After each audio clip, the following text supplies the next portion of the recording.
হলো তার থেকে কেমন ভাবে সামাল দিতে হবে, তাকে একটা ভয়ের একটা জিনিস, তাকে সামাল দিয়ে চলা, এটা হলো সরকার। এটা সরকার হতে পারে না।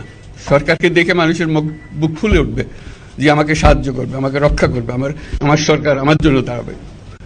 সরকার তার জন্য দাঁড়ায় না কোনো সময়। যে সরকার হবে সেই সরকার মানুষকে রক্ষা করবে, মানুষের আস্থাভাজন হবে। কেউ জোর করে তাকে বলার ভালো আছে এটা না। সে নিজে নিজে বিশ্বাস করবে, সরকারি লোক দেখলে বলছে আমার লোক, আমাকে রক্ষা করার লোক। সেই আস্থাটা আমাদেরকে ফিরিয়ে আনতে হবে মানুষের মনে, তাহলে মানুষও যোগ দেবে এটাতে। মানুষ এখন পিছিয়ে থাকে যে কিসের মধ্যে আমাদেরকে ঢুকিয়ে দিচ্ছে। আমরা যেন জানতে পারি যে এইটা আমরা সবাই মিলে আমরা অগ্রসর হতে পারি। একটা বড়, সারা বাংলাদেশ একটা বড় পরিবার, এই পরিবার আমরা একসঙ্গে চলতে চাই এবং আমাদের মধ্যে দ্বিধা দ্বন্দ্ব যা কিছু থেকে সরিয়ে ফেলতে চাই।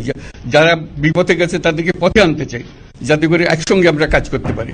এর মধ্যে আমরা শুনলাম, আসার পথে শুনে আসছি যে এখানে আইন শৃঙ্খলার ব্যাঘাত হচ্ছে।